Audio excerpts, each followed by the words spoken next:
When we return to our planet, the High Court may well sentence you to torture. He likes movies, we like movies. SeptumSin versus the world. SeptumSin versus the world. SeptumSin versus the world. SeptumSin versus the world. I'd buy that for $1. Greetings, this is Kotobuki Jake. I'm kind of flying solo this week. Septum unfortunately is ill, so we weren't able to get together as we usually do. He asked me to kind of take charge, or at least that was my understanding of it. I understand he's going to film some segments himself, and he's going to do the editing and releasing as usual. So hopefully this will all come together well. Obviously, if you notice, this is different than the usual setting. This is, my room. Not quite as extraordinary and fancy. And honestly, the lighting and whatnot probably needs a little bit to be desired. But, I'm kind of playing around. I may change it up slightly for the pickups video, but hopefully this works out well. So, after that little long-winded intro, I'm going to do a simple news and releases video. Again, he may insert a couple scenes to kind of, throw in his 2 cents. There were a couple things that he had told me to mention, so maybe I'll just be doing the whole thing. And then, of course, we'll have the usual slideshows edited in, and hopefully they will work out well.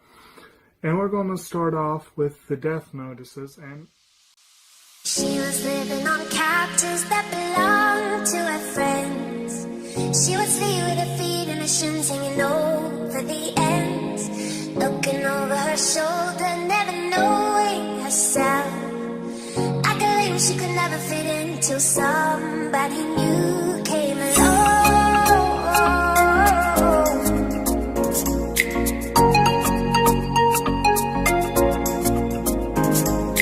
We were singing at weddings where the money was good, taking turns singing hits for the pants on the single girl stood. Never want to get lucky, never making a play. Now the words can learn all the lines, but they never stay too long.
it's a little unfortunate that we couldn't do this together, because this was actually a really big week for celebrity deaths.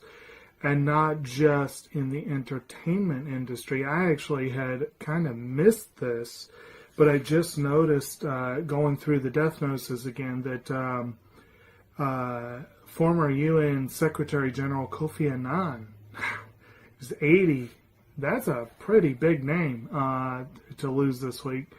You know, we usually don't talk too much about political figures, but every now and then there's one that kind of begs mention, you know what I mean? But I actually he had mentioned two that he wanted me to mention in the entertainment field, one of which I had been thinking about mentioning. And, of course, there were three that I had to bring up, and two of them are big. So, we're going to start with Mariam Nelson. She was 98, pretty ripe old age. She was a choreographer. She actually had a lot of bit roles as an actress, including Breakfast at Tiffany's and some other roles like that. But she did a lot of choreography, including the 1985 version of Alice in Wonderland, which you don't usually think of that as having choreography, but when you think, there are some kind of production numbers in there. So she had a long and storied career, and Septum wanted to give her a shout out. I suppose if he had a particular 2 cents to add to that, then he can fix that in the editing portion. Kunihiro Abe was the other one that we both were thinking about. He's an animator, big mech animator. Apparently the dude was involved in quite a few branches of the Gundam franchise. But he also worked on the first of the current crop of Evangelion films. The Evangelion 1.11 or whatever the official title was. You Are Not Alone. But he also worked on the Oh My Goddess movie. He worked in, what was the other big one I saw? I don't recall offhand, but there were a couple of big, and he had some good credits, and he worked hard. He was 50. Honestly, probably worked himself partly to death. I mean, it seems to be an issue with animators, unfortunately, but he had some good work to his name. And I'll come back to the field of anime in a minute. The other one I wanted to mention, every now and then I'll see a confluence of events that kind of triggers my interest. I won't necessarily amuses me, because in this case it's not amusing, you know, but it meant like, maybe this is a sign I gotta talk about this person. But I checked on the death notices a couple days ago in preparation for the video, and that morning I had been reading or rather the night before, I had been reading a Batgirl and the Birds of Prey comic. And then that day I read a Green Arrow comic, and if you know much of anything about the Birds of Prey and the characters involved, you've got one character, Helena Bertinelli, who goes by the codename Huntress, and then you have Black Canary, Dinah Lance, Black Canary, who is a rock star. Actually, I was kind of amused. The Green Arrow comic, she found herself on board a train where she wanted to go incognito. So she got out of her battle digs and put on a sleek dress and, you know, gussied herself up, and was immediately spotted by a diplomatist. You're Dinah Lance. And he was a huge fan, and it was just a really... and he's like, I didn't know they had celebrities on this train, and it was like, yeah, and she just rolled with it, yeah. But that was kind of a lot of wind up to say that one of the passings this week was a blonde rock star, hard rocker. Black Canary is a hard rock band, but this is a straight up metal band. But the band's name is Huntress. And the front person for the band, Jill Janis, died at 42.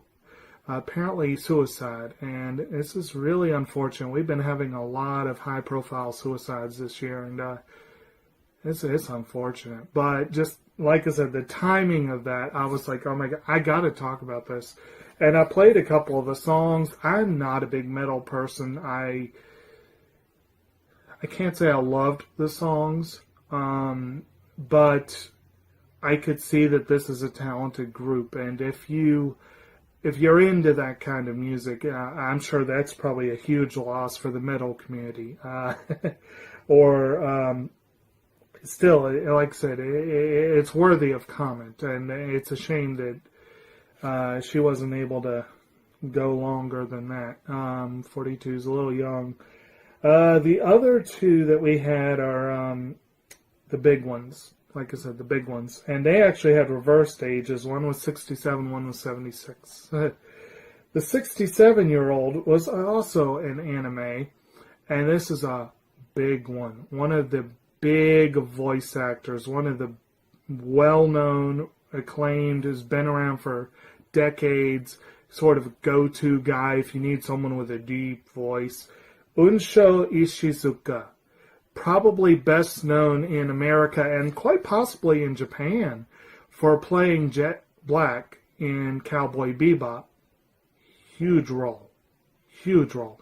He also played Van Hohenheim in Full Metal Alchemist Brotherhood.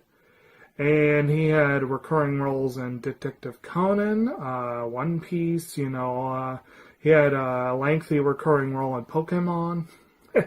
And another one that may make him very well known to American audiences, they apparently recast the character, but in the recent Dragon Ball Z stuff, Dragon Ball Z Kai, Dragon Ball Z Super, and the movie Battle of Gods, Ishizuka is the one who played the character Mr. Satan. So he had some very notable roles. If only Jet Black, that is a huge loss to the anime community. And then the big one, Aretha Franklin. Oh my God. I mean, she's like royalty in the Queen of Soul. Yeah, really. I mean, she deserved her title. She had a huge career. I think it was 18 Grammys. Career spanning from at least the early 60s. Her cover of Otis Redding's Respect became not only her iconic song, but it was sort of like an iconic song for the 60s, for the civil rights era, for women's rights. I mean, just like, it's an iconic song, and actually, there's a video that I'm going to talk to Septum. I think we ought to do next week, and I hope we get to. But songs where the cover is better than the original, Respect is indisputably one of the biggest of those. Of course, she also covered Carole King's "You Make Me Feel Like a Natural Woman," and that was a huge song for her. But Franklin was a phenomenal talent, phenomenal voice. She was huge in music and a true icon. So that was a big loss. And, well, he actually had stuff to say about some of the celebrities this week. There were a lot more, too. I mean, there was I don't mean to say like there was a ton of deaths, but like there were a lot of people this week, and those were just a few that I felt definitely need to shout out. Now, I don't know how long of a pause I left before going into that spiel, so I'm going to make sure to leave a pause now. We are going to look at the movies coming out.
There we go. That should have given Septum plenty of time to put that slideshow in. There's a couple of big wide-release ones. One of them is a remake of the film Papillon, which, if I recall correctly, the original was Steve McQueen and Dustin Hoffman, and it is one of the biggest movies of the 70s that I have not yet seen. I need to see that movie. I don't know that I'm going to be rushing out to see the remake, and this could be this year's Magnificent Seven, the remake that got buried in the summer. But, I liked the Magnificent Seven remake, so, the most recent one. I got to clarify that. The next one, Happy Time Murders. The somewhat controversial puppet murder mystery with Melissa McCarthy. Put that in your pipe and smoke it. I kind of want to see that. It looks like, oh my God, I don't know. It looks like a basic Paul Feig movie mashed up with Meet the Feebles or something like that. I don't know. That's my guess. Interesting idea. And then we have some specialty movies this week. Last week, Septum and I got in a little bit of an argument trying to figure out the timing of these videos.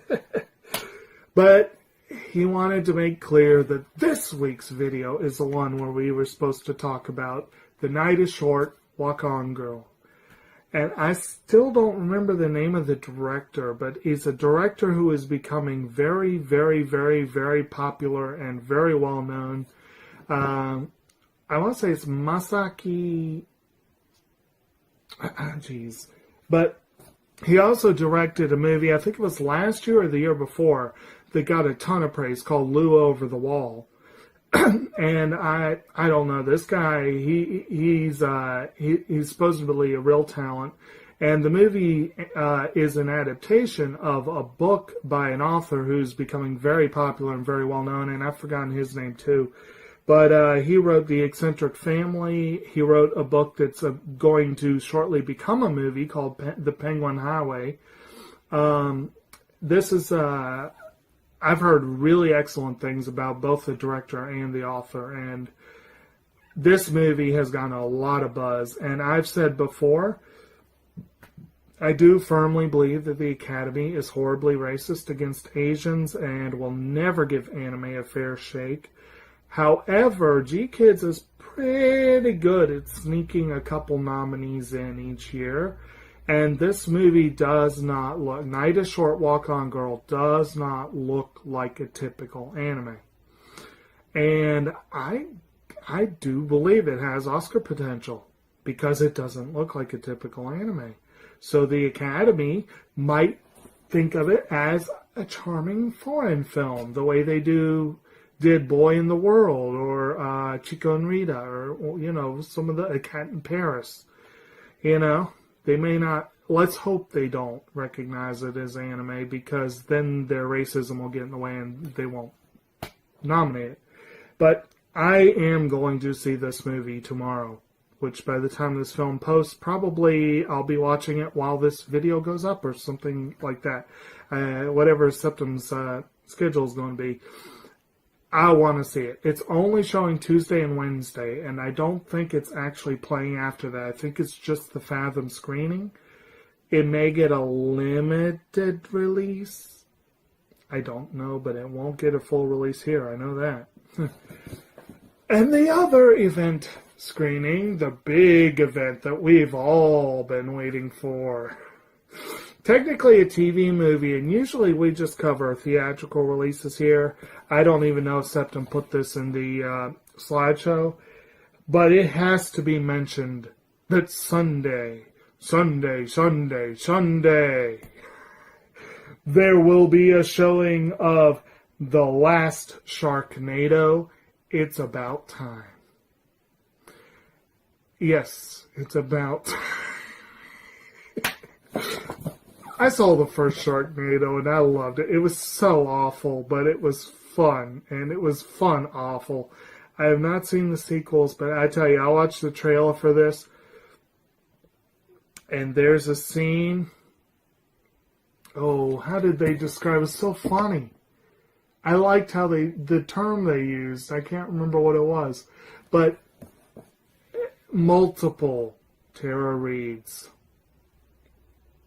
Frightening thought, isn't it? But anyway, so that covers theatrical releases. There's not much else coming out. There's a few things, but nothing really to fly home about. I do want to mention that last weekend's release of Crazy Rich Asians is making bank at the box office. And kind of like Black Panther, all the prognosticators are going, we didn't think it would do this well. And it's like, yeah, because you didn't bother to think about how happy people would go be, I kind of hate to put it this way, to put it so coarsely, but, Black Panther was a black superhero. So he was something that a lot of people were thrilled to see. This is supposedly the Crazy Rich Asians. Apparently, I didn't realize this last week. It's apparently the first big budget, big name, Asian-led drama since the Joy Luck Club. Well, in America, I should say. That just shows you how freaking racist against Asians Hollywood is. 25, 26 years? How old is Joy Luck Club? It's absurd. And they didn't think, maybe, just maybe, there might be a built-in audience to rush out and see this film. It's like something like 12 million above predictions or something like that. I don't know. But I still want to go see it. I hadn't realized that it had been so long. Again, that's just an insult. Hollywood, you need to wake up. But anyway, enough of that. Not to mention, the movie co-stars Michelle Yeoh, who's a proven commodity in Hollywood. Actually, come to think of it, I think she was in the Meg, too. She had a big week, big month. But again, you got people that people will go to see if you give them a chance. Give me a movie with Rinko Kikuchi, Chiaki Kuriyama, Ken Watanabe, Michelle Yeoh, Zhang Ziyi, technically Haley Steinfeld's half Filipino. Yeah, a few others. Give me a movie like that, I'm there. I love every one of them as a talented actor. And I would be thrilled to promote the idea that they deserve films of their own. I still say Kikuchi should have been the major in Ghost in the Shell. I love Scarlett Johansson, love her to death. That should have been Rinko Kikuchi's role. But anyway, enough of that. Now we're going to look at upcoming DVD releases. And Blu-ray, because Blu-ray is better.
Okay, so there's a lot coming out this week. Not a huge amount outside of anime. There's a lot of anime this week, and it's pretty cool.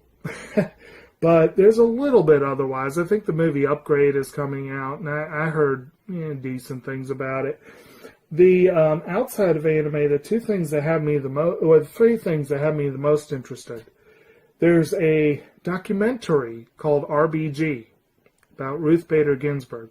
I don't know what it is about her, but she has developed a following. A lot of people call her the notorious RBG. I think that's kind of hilarious for a Supreme Court justice. I don't know why. I just think that's hilarious. But the documentary is supposedly pretty good. And I've seen one of this year's documentaries, but I'd like to see some more. And I'm going to have to make sure that I get that through the library. If they don't order it, I need to tell them, hey, you need to order this movie. But I'd like to see that. And I think it probably has Oscar potential from what I've heard so far.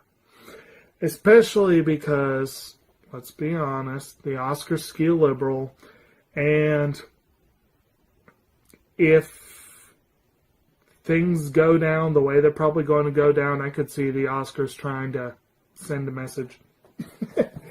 But anyway, there's also 2 TV shows that are getting releases this week. Season 4 of The Flash. It's awesome. The show's awesome. Love it. And I will get this, but I'll probably wait for Black Friday because I'm poor. But I'm very happy about that. And another show that I thought I would mention, I didn't get to see much of it, but I enjoyed what I saw. And I think this is the final season, actually. But Lucifer, 3rd season, is coming out this week. I think the show was canceled after season 3. I could be wrong about that. But Lucifer's fun. It's probably not a great show, but what I saw I enjoyed. So I'll probably end up collecting it one of these days, but probably on deep discount 3 Black Fridays from now. And then we got all the anime. A couple of big ones from boutique specialty houses, distributors, that's what I'm trying to say. And a couple of high-profile re-releases. Discotheque is putting out their complete collection set of all-purpose cultural cat girl Nuku Nuku. I'm very happy about this. I really wish I could get the whole kit and caboodle collection that Septum had. It was pretty awesome. It really was. But I do have... Oh, man. I thought it was here. I guess it's in storage. Wait, I'm looking in the wrong place. Here we go.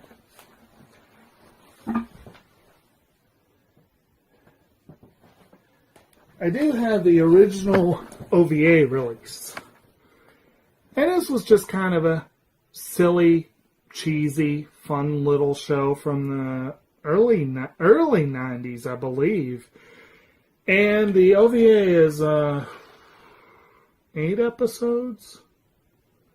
I think it's 8 episodes. And it was followed by a series, and then was followed by another series, Nuku Nuku Dash. Supposedly Dash is vastly inferior to the first 2 series, but the first 2 series are classics. But Discotheque is putting all 3 series out in a single collection, and that's coming out this week, and I'm going to have to get it. I mean, I want that Kit and Caboodle collection. It looks cool, and I love the fact they call it that. It looks like cat food, you know. But the other big one that's coming out from Discotheque this week, which I believe I don't yet have that I need to get, is the second Card Captor Sakura movie, The Sealed Card. So yeah, that's getting a re-release, and I don't think I have either of the movies. I do have the really awesome NIS re-release of the series, but I need to get the movies. And then we have Viz is putting out number 35, in the Naruto Shippuden series. Who knows how long... No, actually, I think they did wrap that up, but I think they're still a good ways from the end, if I remember correctly. And then there's two very high-profile re-releases from Funimation this week. They're doing a re-release of Visions of Escaflowne, and they're doing a complete collection re-release, which of course does not include the OVA, but a complete collection re-release of seasons 1 and 2 of Code Geass. And Code Geass is awesome. Absolutely awesome. If you do not have the show, this is a really good way to pick it up. And I do recommend picking it up. Unfortunately, it does not include Akita the Exiled, which I still need to get myself, but it's pretty cool. And I love my old Bandai sets, but I am very disappointed that I have the DVD, because that's a very colorful show. It probably looks great on Blu-ray. No Game, No Life. The second season, 0, is getting a release this week, both regular and limited editions. And then the big one. Last week,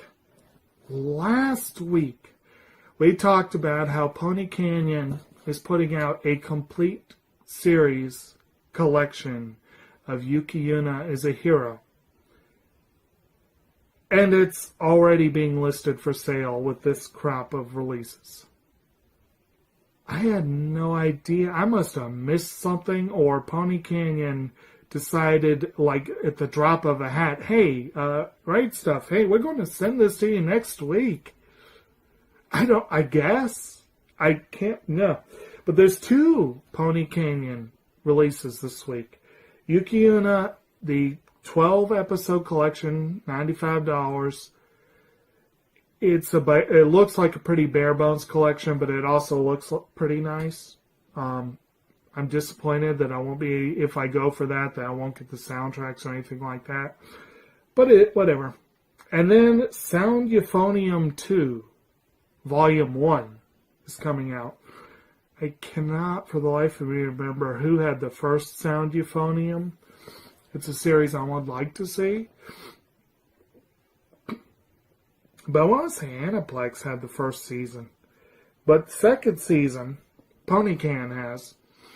And I don't know exactly how long the show is. My guess is 24 episodes because the first volume is 8. But whatever the case, the first volume is 8 episodes. And it's going to retail for somewhere around $80, $90, something like that. Crazy price, but, whatever. I've heard great things about the series, so. But anyway, that's it for this video. I think it probably ended up running a little longer than we intended, but still not too bad. Again, I do apologize for this lower production value, or somewhat lower production value than usual, and hopefully next week all will be back to normal. Stay tuned, of course, for our pickups video, which will be to follow rather shortly. Goodbye.